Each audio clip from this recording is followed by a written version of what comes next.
कैसा लगा यहाँ के आप लोगों को? आप वही वाले बच्चे होंगे जो उस दिन कह रहे थे कि हम तो नोएडा शिफ्ट कर चुके हैं। आप में से कितने लोग नोएडा में ही रहते हैं अब? वाह। हाँ, अशोक नगर को अब तकनीकी तौर पर दिल्ली मानना पड़ेगा, ठीक बात है, एड्रेस तो दिल्ली का ही आता है। अशोक नगर कितना दूर है यहाँ से? 1 किलोमीटर पैदल लाने का रास्ता है। आप लोग पैदल ही आते हैं वहां से? और आपकी उम्र में तो मतलब 1-2 किलोमीटर क्या होता है पता भी नहीं चलना चाहिए।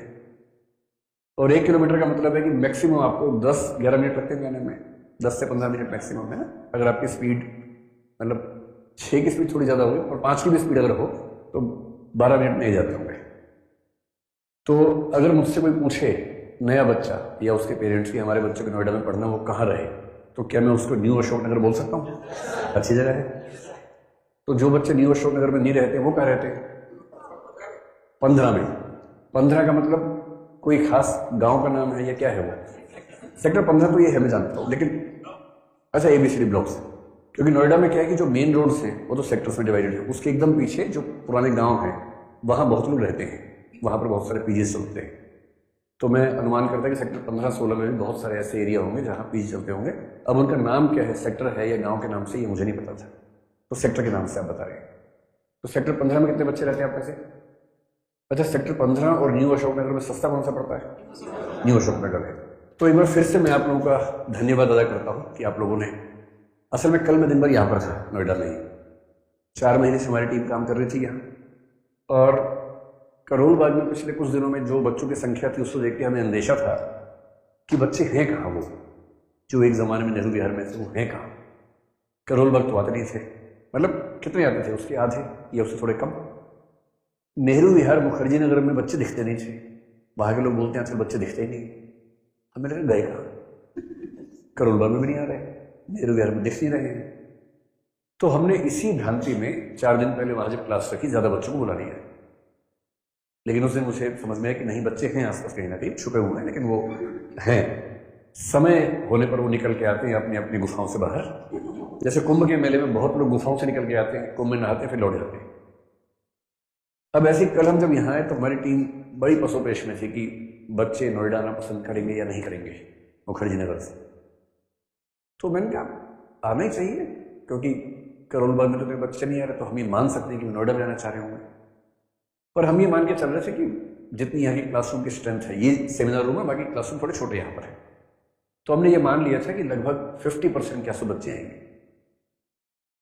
तो आज बच्चों ने वही सरप्राइज हमें दिया जो आपने दिया 4 दिन पहले। मैं जब सुबह 11 बजे पहुंचा यहाँ तो हंगामा हो रहा था, मतलब अच्छे वाला हंगामा, बुरे वाला नहीं। बच्चे ज़्यादा आ गए थे, तो मैंने अज्यूम किया कि उनमें से कुछ बच्चे तमाशा देखने आए होंगे कि चलो चलो नोएडा में तमाशा है, आज देख के आते हैं। तो मैंने से हर क्लास में जाके मैंने पूछा, आप में से तमाशबीन कितने हैं भाई जो आज तमाशा देखने हैं? तो बोले नहीं, हम क्लास करने हैं और करेंगे हम। तो मुझे कल रात तक जो दुविधा थी कि नोएडा में बच्चे आएंगे नहीं आएंगे, वो दुविधा आज पूरी तरह से जड़ से खत्म हो गई। तो कल तक मैं ये कह रहा था कि हमें अनुमान है कि भविष्य में नोएडा हिंदी माध्यम का हब बनेगा। आज मैं ये घोषणा कर रहा हूँ कि नोएडा हिंदी माध्यम का हब बन गया है। अब कोई दुविधा,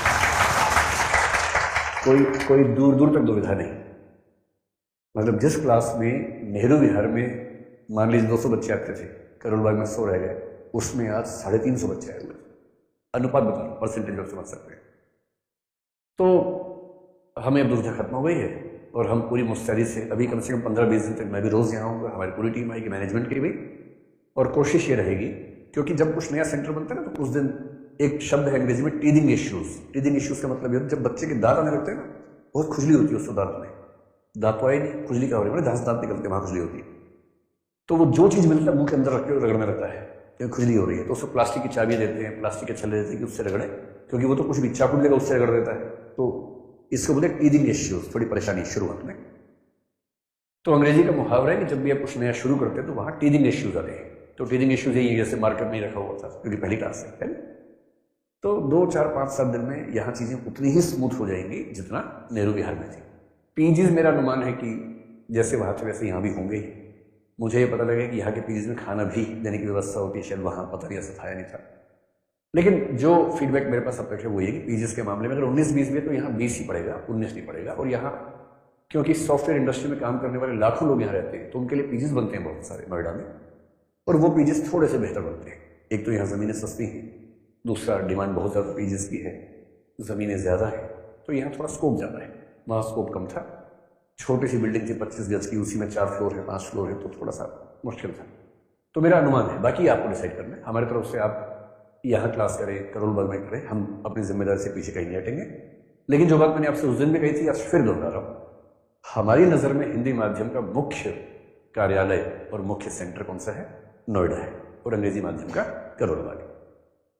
ठीक 1 महीने बाद नीचे मेंटरशिप लाइब्रेरी भी तैयार हो जाएगी, और फिर हम फिल्म्स की मेंटरशिप पे काम शुरू करेंगे। जो बच्चे नेहरू विहार मेंटरशिप में थे, इस बार की मेंटरशिप में हम नेहरू विहार का ऑप्शन दे नहीं पाए बच्चों को, करोलबाग का ऑप्शन दे पाए थे। अब वो ऑप्शन यहाँ पर देके उनको लेके आएंगे 1 जनवरी के आसपास, मेरे ख्याल से वो भी शुरू कर देंगे। ठीक है, यहाँ पीछे इस बिल्डिंग के कॉम्प्लेक्स में ही क्लासरूम के पीछे घास का बगीचा है बहुत बड़ा, देख लिया होगा आप लोगों ने, आपसे क्या छिपा है। तो जब क्लास खत्म हो, सर्दियों का समय, धूप सेकने के लिए आप वहाँ जा सकते हैं, वहाँ आराम से बैठे। इस जो बिल्डिंग के मालिकान हैं उनसे हमारी बात हो गई थी, तो वो खुश हैं कि बच्चे वहाँ बैठेंगे, लेकिन गंदा मत कीजिएगा, है ना। वैसे मैंने कह दिया कि ये बच्चे इतने अच्छे हैं, कल को कलेक्टर बनेंगे, एसपी बनेंगे, इनको पता है सफाई कैसे रखनी है, और पूरा जिला साफ करेंगे बड़े होकर। तो अभी तो एक बगीचे को साफ करने की बात है, कर लेंगे साफ। तो कभी टॉफ़ी वॉफ़ी खाने का मन करे, कोई छिलका बिलका हो तो बैग में रख के ले जाना है, और ये डस्टबिन वहाँ होंगे, इतना ध्यान। मतलब मैंने आपकी तरफ से जबान दे दी है उनको, नाक मत कटवाना मेरी। जैसे मम्मी अपने बच्चों को ऐसे डांटती है कि किसी घर जा रहे हो, नाक मत कटवाना मेरी। वो पूछेंगे काजू खाओगे? हाँ, लपक लिए सारे काजू। ऐसे नहीं करना है, बोलना है मैं खा के आया हूँ, मेरा पेट भरा हुआ एकदम, ऐसे बोल के मना कर देना कायदे से। तो मैंने उसी तरह से आपकी तरफ से जवाब दे दी है यहाँ के मालिकान को कि हमारे बच्चे बड़े सुशिक्षित, सभ्य, सुशील हैं, गंदगी का सवाल ही नहीं, बल्कि कुछ गंदगी देखेंगे तो साफ कर देंगे, वो कितने अच्छे बच्चे हैं। तो ये भी चौंक गए उसके बाद, और तब से ढूंढ रहे हैं कि ऐसे बच्चे कहाँ पाए जाते हैं। आज से उनको मिलने शुरू हुए। तो ध्यान रखना भाई, नाक मत कटवा देना है ना, थोड़ा साफ सफाई से, ताकि क्योंकि आपको भी बैठना है, कल को आप गंदा करेंगे फिर आप ही तो बैठेंगे पर्सन के ऊपर, तो सबके लिए साफ रखिए।